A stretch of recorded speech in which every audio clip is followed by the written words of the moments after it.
好，欢迎回来，新闻大白话。我们马上来关注一下，现在以色列跟伊朗的这个局势哦，看起来是直接直线升温哦。伊朗狂轰以色列，可是现在双方是各说各话的。那这个刺耳的空袭警报大作，这个伊朗就发射了200枚的飞弹到以色列这边，让以色列全境警戒啊。那我们看画面哦，这个民众从家中哦直接目击飞弹就打在不远之处哦，爆炸瞬间简直就像大地震一般。那美国的媒体就提到了说，10月1号伊朗发射的导弹可能是在以色列中部特拉维夫的郊区，还有摩萨德总部的周边不到1公里的区域发生爆炸。那以色列是靠着3层防空哦来度过这一晚，就有人算了一下，这总共1个晚上花掉了429亿元来做拦截哦。那画面上我们也可以看到，这一整夜的就是这个像是星空一般，其实它都是飞弹拦截的火光哦。那一枚飞弹向以色列发射，就马上被这个飞剑防空系统给成功拦截。拦截之后的这个弹片落下之后，又响起了警报声跟爆炸声。那以色列的空军基地哦，伊朗说他们有打中一些空军基地，那这个是伊朗对外的讲法，说他们有90%命中目标。但以色列的军方人士说，没有，你们的这些飞弹都是无效的哦，没有对以色列的空军下一步造成任何的影响。那伊朗又反驳啦，就讲说我们明明就命中了3个军事基地哦，还有空军雷达基地，其实我们的命中率是非常高的。但是美国又出来帮忙讲话说，没有，你们的飞弹我们几乎都拦截了，以色列的损失有限。那但是这一回伊朗要从他自己本土打到以色列，其实距离蛮远的哦，因为他们的直线距离就超过了1300公里，所以他们现在推测伊朗可能使用的是他们地对地的弹道飞弹流星3型，因为这个流星3型的射程哦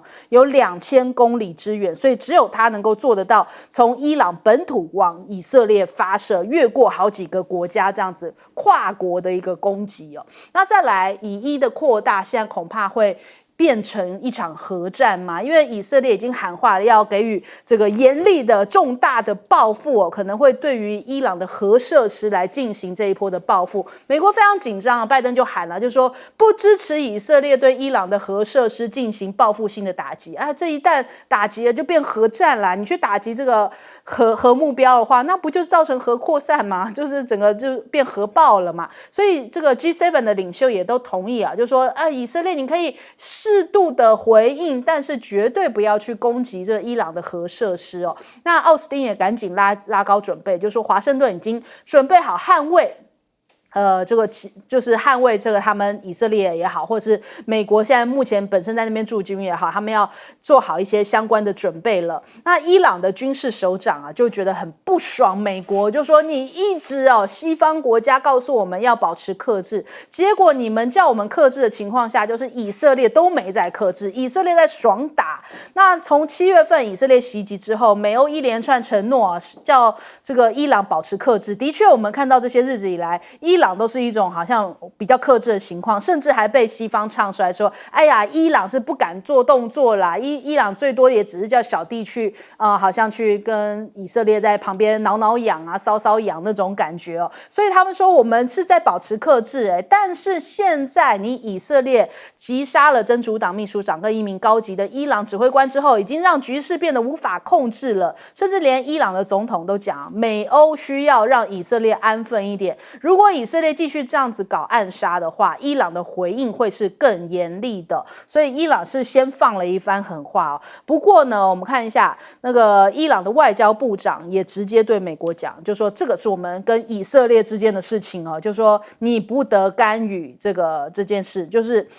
这个重大报复以色列未来几天将会来做。但是呢，伊朗也是讲，就是美国你这次就不用插手，就是让他们两个以伊之间自行解决。但是如果真的是他们两国自己解决的话，这个事情恐怕真的是更加的升温，更加的没完没了。那以色列的外交部长甚至还直接呛瞎这个联合国的秘书长古特雷斯，说你是不受欢迎的人物，直接把他列为不配踏上以色列土地的人，让大家就引发全球的哗然，就想说以色列现在那么呛啊，就是呛天呛地，连联合国的秘书书长古特瑞斯都已经讲说你是不受欢迎，我们以色列不欢迎你来。那再来我们看一下现在中东的大乱，在这个以色列他们公布了一个新的画面，就是他们的98精锐师攻入了黎巴嫩。那他们首度公开这个夜袭的画面，蓄势待发。过去2周以来，其实以色列对黎巴嫩的这个轰炸已经造成了1000人死亡，大部分都是妇女跟孩子。所以这样子的中东大乱也已经扰乱了这边的航班很多的航班都已经出现了法夹弯，一飞到这边就赶快绕开来，或者是说绕过去这样子的。我们看到这个图片上面，这个航飞图大概都是从这样上下飞，都尽量绕过这个目前战争发生的区域。而且还各国都出现了撤侨情况，像是日韩啊、美国、英国啊，现在都派了部队去到了这边，而且也在进行撤侨，甚至中国大陆也撤侨了，还有包含我们台湾同胞也是一起撤了。那我们台湾同胞，我们外交部没有管，反倒是中国大陆顺便带着一起走了。那我们先来问一下介老师怎么看？现在以色列被打了以后啊，这个他是说要报复。他说以色列绝对不会无缘无故被人家打，那一定要报复。现在就看他用什么方法报复。他这个地面部队进去，也是一种报复方式嘛。那还有一个报复方式，他就是对伊朗进行这样空中的攻击。那以色列的话，他有这个空军，他也有飞弹，所以呢，他事实上的话，上个礼拜他对也门的这个胡塞组织，他已经进行了轰炸。而且炸掉了这个港口跟这个炼油设施也造成很大的损失。那现在没有看到以色列对伊朗进行进攻，会不会直接针对伊朗目标打击？我觉得还是会。那如果打的话，事实上的话，这个战争一定是升高。可你仔细看伊朗打这个以色列200枚飞弹它并没有造成怎么样平民很大的伤亡。你可以看出来，它是打在不是人口密集的，它是这个穆沙德的总部，而且比较郊区的部分可见伊朗不想像这个以色列一样事情做得这么绝。这个不管是平民还是战斗人员都不分的。他现在对这个伊拉克对这个黎巴嫩这个南部地区的攻击又是无差别攻击。用这种精准炸弹去炸这个民房，那他可能说这个民房里面是怎么样？是真主党的一个办公室或怎么样？可是呢，问题现在死伤1000人，又是妇女跟儿童为主，所以以色列我觉得这个国家现在已经杀红眼了。他只要认为是那么宁可错杀1001000，不愿放过1人。那这种就是公然藐视这个国际上的有关的战争法、人道法。那这个古特雷斯他代表联合国，这个以色列都把联合国当作什么？当作视为无物还对古特雷斯进行，可见以色列这个国家现在真的有一点怎么讲呢？变成这个世界上我们很少看到国家这样子处理跟他的邻邦的关系，那而且是基本上乘胜追击，而且呢屠杀平民。这种情况发生在21世纪事实上我觉得还是人类社会国际社会的整个的机制建立还是有问题。不过别的国家不会这么做，为什么以色列可以这样做？就是美国嘛，就是美国基本上嘴巴上讲说，这个拜登在记者会里面讲说，他说他们必须要停火，然后呢，人家记者就说，可是美国又送了很多武器到以色列。那你到底是要停火还是不要停火？你总统讲一个不要停火，要停火，可是你的这个国防部长奥斯汀一定要帮以色列怎么样讨回公道不让任何国家欺负以色列。所以我觉得就是说，以色列这个国家基本上消费美国美国是怎么讲？我觉得是今天中东问题真正的很重要的一个乱源之一就是美国。好，来请教李将军。大家都比较关心，说是伊朗的导弹攻击以色列其实我反而比较注意是整体的战况的发展。那伊朗这个飞弹绝对不会是无缘无故去打一个心酸，或者是只是纯粹做报复行动，它一定后面有它军事的一个作为。那之前大家也都一直在猜测说，伊朗来讲的话，当他的这种哈马斯的这个领袖到那边去被暗杀之后，为什么他都没有反击？大家都瞧不起伊朗，认为他是纸老虎，只会光说不练。但是他现在伊朗打给你看，那这个时机点非常非常的重要。为什么我讲这个时机点？他10月1号他发射导弹，但是在此之前几个小时，以色列发动了地面攻势，也就是说，这个就很明显的，我利用我的导弹来攻击你，掩护我这个以色列要地面发动攻势来讲的话，这个掩护真主党对你来实施地面作战。我想整个作战构想是这样。现在的战争一定要具备空优以及预备空中支援，我们叫地空联合作战，你才能够有机会打仗，打胜仗。因为打仗的方式就是怎么样？就是我步兵前进的时候，我地面部队、战斗部队往前推进，我在我前面大概100公尺，我就不停的火炮或战机一直不停的对你轰炸，轰炸完以后，我步兵往前面推，轰炸完以后，我战车往前面推。好，那现在来讲的话，我们看伊朗这次打真的打假的，我觉得是打真的。为什么？原来传说以色列打的这个总共击毁了20架 F-35战机，那我们不敢讲是不是真的有20架战机，但是现在最新的相片出来，现在它击中这个基地叫什么呢？是以色列的空军基地，哈，它这个基地叫做这个内瓦提姆空军基地，好，那是放 F-35战机的。那我们特别要看这个圈在这个地方，就是它基地的库房，确实被打了一个大洞。那到底这个库房当时有没有放 F-35战机，有待我们去考证了哈。但是可见的这段时间我们没有看到以色列空军战机出来。然后他现在来讲的话，在这个地方地面攻势越境攻击98师被打回来了。大家很讶异哈，这精锐的98师进入到这个地点来讲的话，被真主党打回去了，而且阵亡非常的惨重。目前来讲，传说有20员的官兵，这个死亡就有20员，重伤的、受伤的有10几个。他部队来讲，整个已经撤回这个黎巴嫩南部的边，原越境过去要打人家的，现在已经撤回来，因为他没有空军的支援。所以伊朗这次的导弹发射，我觉得就是在支援真主党这个阻挡以色列的地面攻势。好，请教杨老师。伊朗这一次终于发射200枚导弹，那我觉得他发射的导弹的等级也是比较高的，法塔赫型，被认为是超高音速，有15马赫，所以他说有90%击中目标，他精选的军事目标。那我觉得第一个当然是威慑，也就是希望以色列在针对真主党作战，你不要太过于夸张。第二个呢，我觉得当然是为了出气，为自己出气，为他的这个抵抗联盟出气。所以各位，你没有看这个半岛电台或相关的这个报道，在伊拉克、在伊朗，甚至在巴勒斯坦，那人民上街欢呼、放烟火，出一口气啊！那甚至在沙烏地阿拉伯，因为政府不允许，街头上没有这样子的欢呼，那大家看电视都是那边叫啊。代表着整个穆斯林中东人民的这个心声啊。以色列会不会攻击？我觉得以色列会攻击伊朗了，因为美国已经说你不要打核设施就好了。那但是呢，以色列一定加强地面部队的攻击。你现在已经看到了，地面部队数千人进去了。所以各位，我去过以色列，我去过约旦，我去过这些地方，从以前到现在，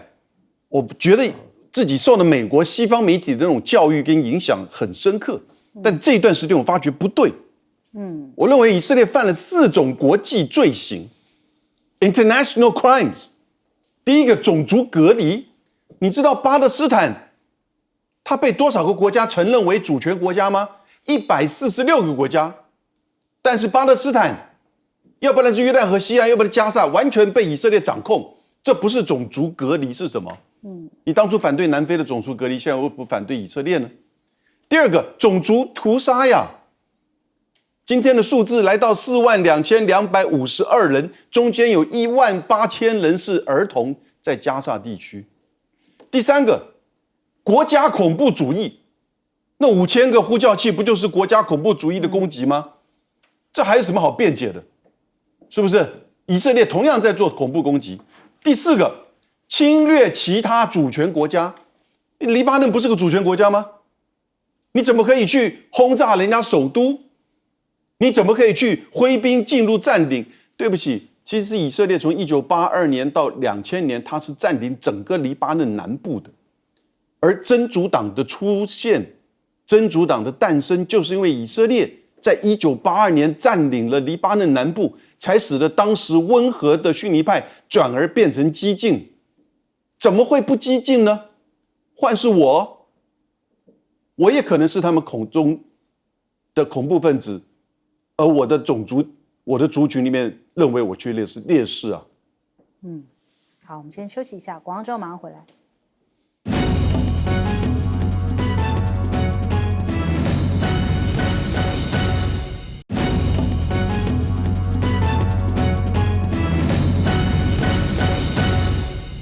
欢迎回来，新闻大白话。我们来关注因为现在 A 股变成了一个非常热的话题，热到连国际上的热钱都想要赶紧的，是不是可以布局到中国大陆的 A 股来啊？那当然，对于大陆的股民来说，有些人呢，可能他们的这个老账户已经摆了很久了，好久没用了，密码账号忘记了。现在这几天连假，有些人呢不出去玩了，干脆在家里面找那个账户啊，把这个密码找出来，赶快重启账户啊，想要赶紧趁着这个连假之后进场。那这个很多人在讲说，这时候还想要去上班呢，这个时候放假急得他团团转，赶紧开盘吧，受不了，不赚就等于亏哦，恨不得这几天全部都不要把假期收了，全部都继续在那边标股了。那不止如此呢，我们看到券商有些真的11就不放假了，他们不打烊，加派人手线上审核开户，因为在这个9月30号那一天，因为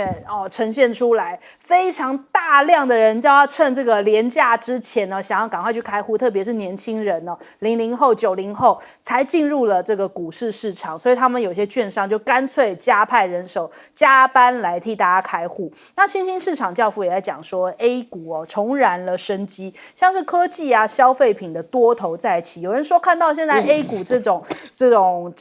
个等于说买气啊，还有加上11大家把钱消费出来啊，原来中国大陆前一阵子可能是信心没那么足，一旦信心来了的时候，大家手上不是没有钱的，只是没有花而已。所以你看看，连日本的股市都在筹钱呢，就说哎呀，聪明钱趁现在赶快集中进入到这个中国大陆的市场里头来，一起来见证这一波的这个涨幅，当然也顺便赚一下。那再来我们看一下华为的新任的这个算是再任啦，这个轮值董事长孟晚舟又要再轮到他担任轮值董事长了，所以大家在关注说 Mate 70的折叠手机的发布，有人讲说应该呢会是在11月份，但有人讲说不一定说不定是10月份。其实最早一开始传出来的消息是说9月份本来是要跟这个 iPhone 16对决的，但是呢没想到华为又杀出一个新的杀招，就是3折机来对 iPhone 16，所以 Mate 70到底是会在10月还是11月，现在大家都在注意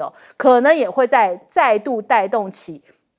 爱国消费情节再度翻上台面，而且这一回是纯血鸿蒙加上麒麟晶片现在根据供应商的说法，在中秋节前就已经开始量产了。那内部得到的消息是说会在11月上市，不过乐观的消息也有说10月底就有可能会看得到那他在10月8号也展开了这一波新的公测，就是纯血鸿蒙嘛。首批公测的这个机型包含了 Mate 60系列，还有 Mate X5， 还有 Mate Pad。这个 Pro 是 3.2 系列所以他们现在也已经开始紧锣密鼓的在为一些他们的纯血鸿蒙系统的一些 App 来做一些暖身。那还有这个最新的消息是，华为已经超车了苹果 iPhone 在大陆的手机销量，绝地大反攻美国的券商也看到了这样的一个销量的数据反应就说看起来交付量比起 iPhone 还来得更高那有可能大陆市场主要还是华为的核心市场，现在占了全球智慧型手机的出货量的80%-90%多。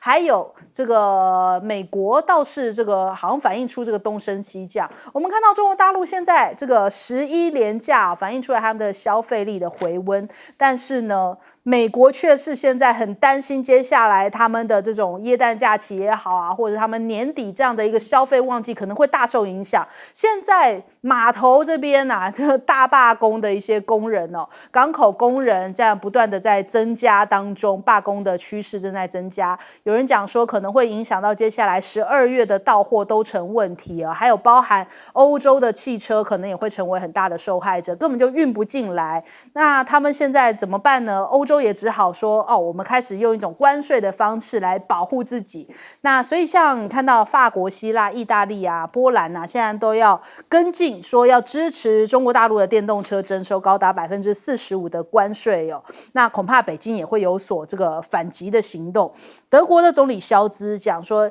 应该是要跟中国大陆进行一些相关的谈判啦，因为现在看起来他也是被美国这样推上去哦，好像要跟进这样子的一个税制，可是他一直呈现说好像反弹，就是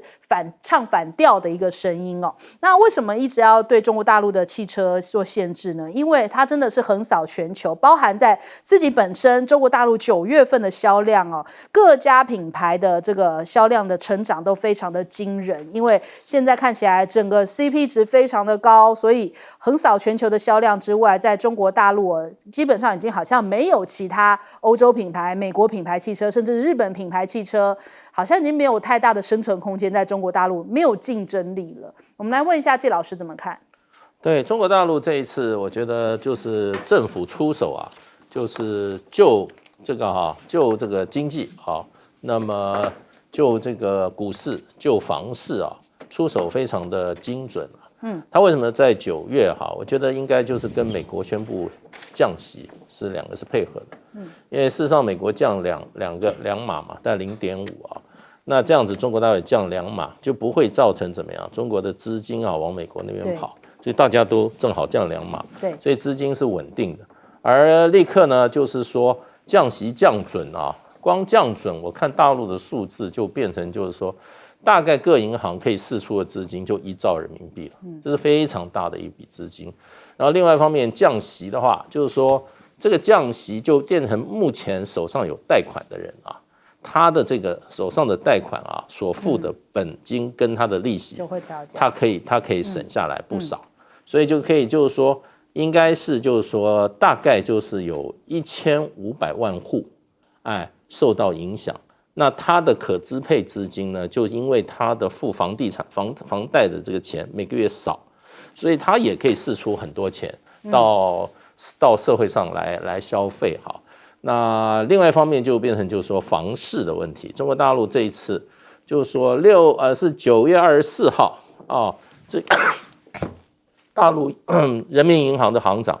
跟这个中国证监会跟中国这个股票证券的会的主任跟这个相关的这些三个头出来做了一个记者会。可是真正影响中国市场是9月27号，中国大陆的这个政治局开会，然后公布了一个文件，也就是说这个国务院尤其就是说。这个中央银行人民银行，它这个降息降准是得到了大陆政府最高权力机构的背书，而且它里面对于房市，它要止跌回稳了。那这个东西，大陆我想老百姓非常清楚，它这个命令一下出来，各个地方政府就要立刻要让它的所管辖区域的这个房价要止跌企稳。所以你看这个上海深圳。北京立刻怎么样？就降息啊！然后你买第1套房买第2套房，那一个自备款他也给你他也给你往下调。然后呢，就是说你在北京附近你没有户籍的人，他也让你去买了。所以这个基本上对房市的刺激是非常大的。那所以这一整个系列看来，那社会上不但中国大陆的股民看到了一股希望，连这个日本、美国。这些投资机构都纷纷进场，所以这个风潮真的是非常强劲。就是股市再加上上广深的房市，这个加持之下，看起来整个经济力道回稳。我们来问一下杨老师，彭博社昨天的一篇文章说，短短8天中国便重新夺回过去10个月它所失去在新兴市场的主导地位，啊，也就除了欧美之外，全球新兴市场的主导地位。股市大概市值含港股的话，已经增加了3.2万亿美元，那是大概有22.5万亿啊，这个人民币。所以你可以想象，那10月1号之后还没有这个闭市了，对不对？所以深圳这个两市当天下午成交突破到了这个23626亿，那已经是创了2015年以来10年以来的最高点啊，最高的这个成交额。那因此它的成交的量已经增加了27%。各位，这就是讲这8天不对啊，其实是只有大概24号开始，到30号而已哦。所以事实上，这反映什么东西？就基本面嘛。因为上海 A 股在上个礼拜的时候，它来到历史最近的最新低2700点，你现在一下子呢就涨起来。对，那什么基本面呢？其实我们大概都知道了，在8月份出来的这个数字，一直到现在大家很少讲。中国大陆整体的出口在今年上半年1到6月是12兆美元，那是比去年同比增加多少？7%。这个数字难道不解释很多东西吗？然后进口也在增加，所以进口跟出口当然是不一样。而它对美国的出口，去年一整年进出口跟美国是6400亿美元，但今年上半年就来到了3200亿。通常我们讲到第3季、第4季一定会量比较多，你 Christmas 要买嘛，当然那些港口工人要工作了哈，否则的话也进不去。对，可是呢，又表示什么？中美的贸易也在增加，对不对？那更有趣味的一点，我们讲到了所谓的欧洲针对中国大陆的电动车，中国大陆电动车今年上半年好吧，全部汽车的出口，大概我想有7成8成是电动车了哈，来到多少？279万辆，已经连续2年全世界排名第一，超越日本78万辆。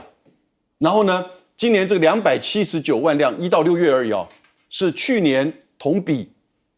成长31%。好，279万辆里面，在今年上半年而已哦，那它卖了欧洲多少？我找到的数字，欧洲去年一整年买中国大陆电动车20万辆，所以它卖到哪里去？当然，美国它进不去，因为美国本来就进不去，台湾也进不来。日本呢再卖，我看了比亚迪有的3款，它再卖很努力，但是去年1年才卖几千辆，所以它270万辆卖到哪里去？全世界嘛，是不是？因此，欧盟这一些的这个关税的提升会有影响对它的市场，20万辆的这个市场。但是呢，我是觉得它根本已经放眼全天下，何在乎你这个小欧盟啊？好，来请教将军。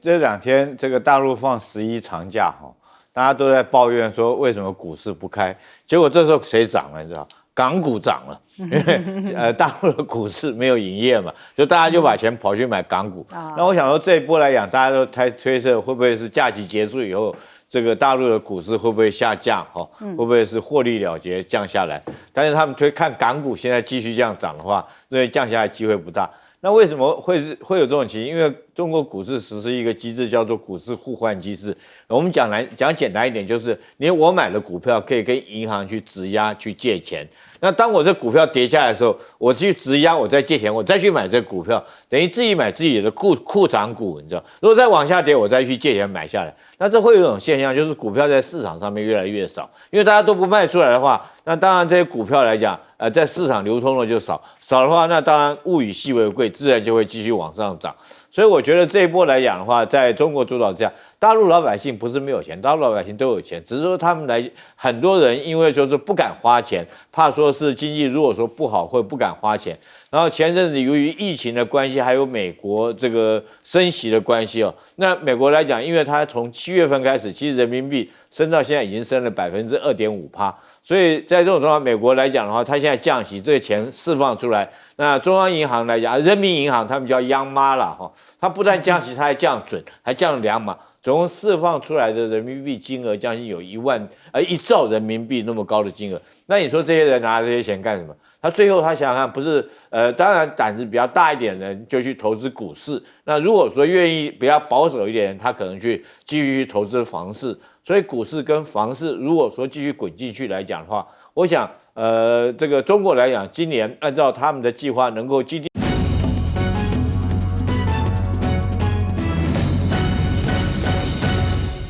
欢迎收看《新闻大白话》，我是主持人翟轩，马上欢迎一下这个阶段加入我们讨论来宾，文化大学讲座教授杨永明。翟轩好，大家好。前大使谢文吉。大家好，各位朋友大家好。退役少将厉正杰。翟轩好，各位观众大家好。好，马上来关注一下赖清德是不是现在对内对外这个清德宗的洗涤，感觉上面呢好像都是有他的盘算在。对内是用什么方式呢？台风也开始抗中保台，因为你看看现在他们就在讲说啊。因为山陀儿台风来，所以呢，我们台海周边很宁静，都没有解放军的军机、军舰哦，就开始有很多的这种青鸟们在 Threads 上面热议啊，说山陀儿挡住中国是护国神台呀。那他们还讲说啊，有的这个青鸟去奉天宫拜拜，讲说妈祖娘娘有话说，她说台风是在保护台湾哦，那所以就是让战争更不容易发生。原来是在包庇台湾呐，这个山陀儿台风。那另外还讲说，这个因为他把台湾海峡给这个样子影响到了，所以这个对台的一些什么军事行动啊，都只好被迫取消了。众神明都保佑啊，原来是护国神台啊。那你看看下面的人就在那边讥笑，这是 PTT 上面在转发这个事情，因为 Threads 上面青鸟比较多 ，PTT 上面就是可能比较小草比较多。那他们怎么看呢？他说经济损失都不知道喷了多少，还护国。他说越看越像邪教了，说这个义和团的智商可能都比这个傻鸟们高哦。那另外还有人在讲说，你仔细想想，我们放了那么多天的台风假就是还有马来西亚的友人提醒，就说啊，台湾人应该很不爽这种山陀儿台风吧？那结果这种青鸟就回他说不会啊，无风无雨放台风假很爽啊。那他就说对啊，你们高雄不是10月1号开始放吗？人家就说没错，我们就是这样子这么棒，南台湾早早就放了。那结果就被马来西亚的友人提醒，就说你们10月1号就开始放，是不是？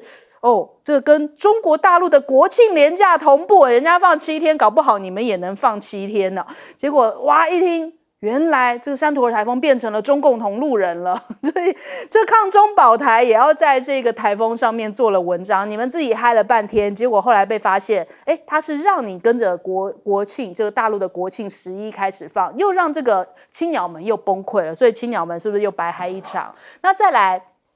赖清德对外好像是军国主义我们看到几个层面，包含了这个 GDP 的这个军费要占到10%不签和平协议，还有黑熊部队，好像都反映出来他这个好战的性格越来越像战狼了。那川普喊出台湾的 GDP 要占1%，结果呢，这个大概要怎么样呢？可能台湾人要不吃不喝，所有的钱都来预备打仗，穷兵黩武，变成一个集权国家。那赖士葆就讲说，在川普眼中，台湾就是一只肥羊那我们必须要一直花钱，重点是花钱了你还不交货，这才是最大的一个问题啊！但是为什么会这样子呢？为什么美国人已经可以预估到说要占10%，就是因为有赖清德在，他们觉得这个人会把台湾一步一步往这样子更加强军备的路上来带嘛。那再来不签和平协议，我们看到这一个之前的3立主持人这个范琪斐他就说连他都吓到，因为他讲奇怪了，最近也没有人在讨论和平协议啊。那赖清德是认真想要讨论这件事情吗？那你有先跟美国讨论过吗？或是有任何管道跟美国沟通过这件事情吗？这件事情你有问过美国吗？你怎么会自己突然没由来的？美国也没说这件事情，不是好像像之前他说蔡英文好像是美国讲了什么，蔡英文会跟着说，可是这个好像赖清德你并没有跟美国有这样子一个同步调的这样的一个陈述所以他觉得很奇怪。那再来黑熊部队也是，他现在讲求实力嘛，那我们看到他其实现在练就的实力感觉上面就是一个至高无上的认知作战的魔法阵容哦，可以神功护体、刀枪不入的黑熊部队，对内搞意识形态哦，作为这些政策擦脂抹粉，然后呢提前演练、凌日攻击、空喊实力换和平这样的台词哦，这才是让大家更加担心的，越来越像义和团了。那我们看看，反倒是中美之间哦比较理性，现在还要设下一些这种防线。美国之音最新的快讯消息了，他说中美计划在未来几天可能这个习近平跟拜登会有通话，因为上一次通话呢，是在2023年的11月，他们在旧金山进行了面对面的会谈，然后上次通话是在今年的4月份，所以知情人士就是不具名的知情人士跟美国之音讲了，他们说接下来几天有可能拜习拜会再通话一次，那是不是也因为最近的整体国际局势也好，台海局势也好，甚至是赖清德好像越来越不能够在美国的控制之下也好，他们必须中美之间得要有所对话呢？那我们看这个东风31AG 啊，采取的是钱学森弹道，在网络上面、社交平台上面有越来越多这样的传言哦，就是解放军向南太平洋海域发射成功之后呢，可能之后还会有一些各地随时会发射，这样随时试射的状况出现。那因此，美国就在喊啦，前美国国务院的亚太副驻青华自强他就说了。美国跟中国大陆的冲突不是不可避免哦，但是美国的核心利益是和平稳定。美国对于大陆政策是否有变化哦，将于明年新内阁底定之后才能知道。而且他说这也不是不能避免的，所以美国也很希望就是避开来，就是跟中方擦枪走火。他们是会把这个临界点拉得很紧绷，但是他们知道怎么踩刹车。但问题是赖清德知道这一个界限点在哪儿吗？那我们看，这连国防部哦，现在好像对于自己这个闯出的问题、闯出的祸，现在也要开始甩锅哦。因为我们看到这2天不是有报道嘛，就是美国的彭博社、华尔街日报都有提到说，雷神是不是卖给台湾的军购刻意有这种加高价格、不当得利哦，所以现在被美国的司法部检讨，那厂商还认罪协商，这事情这个是铁板钉钉的事啊，这个是美国媒体在报道的事，但是我们的国防部竟然可以对台湾对我们说法是另外一种，他讲的说，本案正好证明了，就是说呢，美国的军售制度上有严格的防弊机制呢。那现在在这个时空呢，就是中国大陆正在国庆嘛，加上解放军东部战区有威慑的影片，所以呢，现在这种内容农场的释放来操作以美论的基证明显。这个现在意思是说，彭博社跟华尔街日报也是中共同路人咯？还是说你要用以美论来掩盖你国防部的无能呢？为什么是需要美方来这个揭弊？为什么不是你自己去质疑说为什么我们买那么贵呢？那是不是遇到了美国我们就要跪下去？你与其政治口水，不如赶快精进你建军的执行力吧。首先我们来请教一下介老师怎么看？赖清德上台也一阵子了哈，他之前在选前他讲过说他是务实的台独工作者，觉得他上台以来以后各种表现，我觉得那他要把那个务实2个字拿掉，他是台独工作者，他不务实，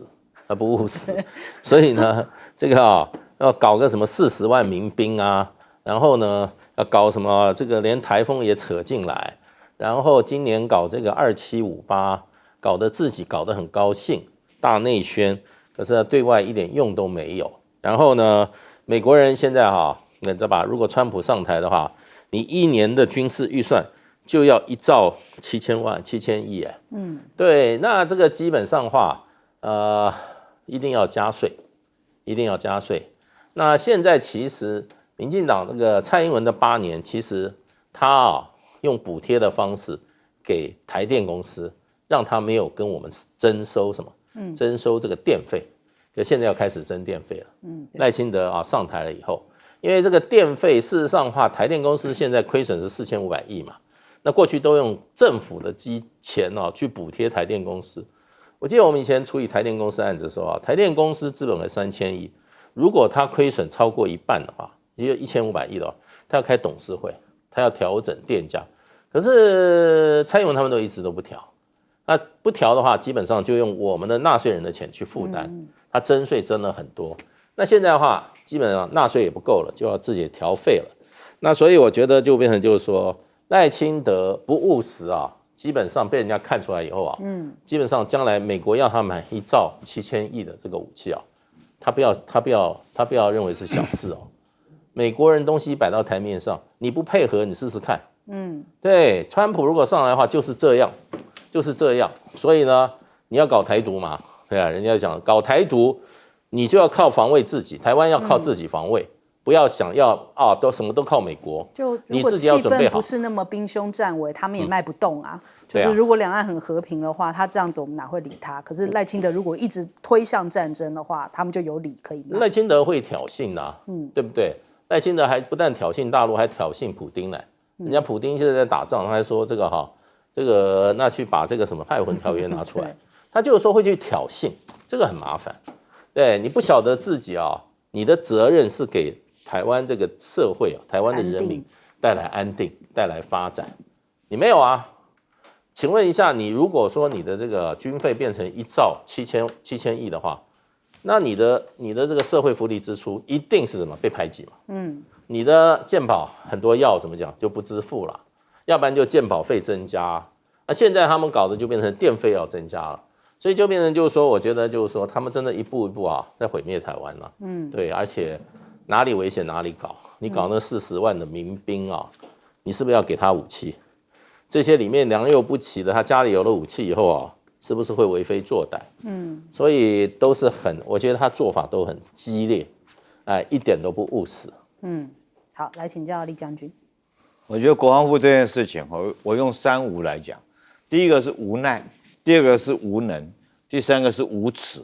先讲无奈，我们台湾难道我们没有办法拒绝美国被人家当盘子吗？我觉得我们台湾来讲的话，我们台湾老百姓缴税的这些老百姓，就像盘子里面的牛肉，那美国这些军火厂商就是吃这个牛肉的拿刀叉的厂商，然后我们国防部，我们跟我们政府是把我们这个老百姓的血汗钱，这个装在盘子上面，这个给厂商吃的，所以这些政府。我们台湾的政府跟军方来讲，就是那个盘子，所以说人家说敲盘子，盘子是这样来的。那我们老百姓，你不要，我们还没资格当盘子，我们只是上面的牛肉，准备给人家吃的，我们交了辛苦的血汗钱，就这样子没了。这是第一个。那我们台湾，你只能跟美国买，美国要多少就多少，你一点都没有谈判空间。你知道这件事情我们有多丢脸吗？因为我们美国卖给我们的是雷神公司的爱国者2号2型的飞弹而已，不是3型，不是最新款的。那我试问一下，我们难道我们自己不能制作天空飞弹吗？我们有能力，已经有能力有天空飞弹，一样是防空飞弹，性能也不比你爱国者2号差。为什么我们还要被迫跟美国花那么多钱去买爱国者飞弹？然后其实这件事情来讲的话，原来空军总部，因为爱国者飞弹、天空飞弹这些是属于空军管的哈，以前是陆军，因为现在是整体防空，所以归给空军管。空军原来有抗拒，但是2022年的时候，你知道这个我们政府，美国政府有多不要脸、多恶劣，他去找 AIT 向我们政府施压，说你就是一定要接受，你不接受的话，我就不让你参加爱国者飞弹使用国的会员，取消你这会员。我们为了参加那会员，我们付了多少钱？24.9亿美金哦，就付给人家厂商。你说这是不是很无奈？然后我们是不是很无能？我们连一点谈判的余力都没有。空军想要抗拒，空军说不行，你这样的话把我们当盘子，这对我们来讲的话，会影响我们国防预算的运用。所以说不应该你这样子恶劣的来提高这种费用。可是政府就是施压，反而帮 AIT 来修理空军，然后你逼着空军非要编出这笔预算来买这个，那是不是我们政府非常无能？最后我要讲，国防部你回答这种话，你是不是无耻？你今天来讲被人家当盘子敲，被拿人民的血汗钱这样白白付出之后，你在讲什么话？你说，这个代表说是防弊机制。你拜托，你被人家羞辱一番，你当了盘子，你还说帮人家讲话，你说这是防弊机制，然后还说这是这个中国的认知作战，你不是很无耻吗？所以我觉得这件事情凸显出来，我们台湾整个军方是无奈、无能跟无耻。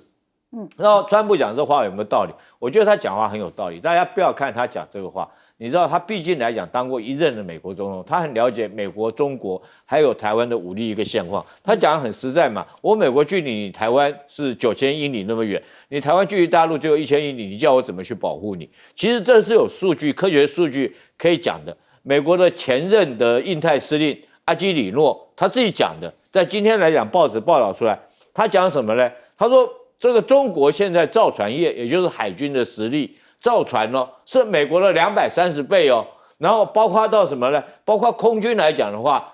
中国1年之内先进的战机有400架，美国来讲在亚太地区有没有400架战机？然后飞弹那就更不用讲了，昨天打一发给你看。另外对这个第二岛链的，不管是东风17或者是东风21，那中国前2天放出来一部影片叫《东风破》，就是指哪里打哪里，而且是东风快递随打随到，打你纽约21分钟。那你想想看。这个如果说是对方有这种实力，那我们台湾来讲的话，我们到底是要配合美国去多花这些费用，提高到10兆的 GDP 来保护我们，还是我们两岸之间想办法坐下来谈？大家都是一个中华民族，然后在这种状况之下，我们希望求得一个和平生存之道。好，来请教杨老师。我在马政府的国安会待了将近4年。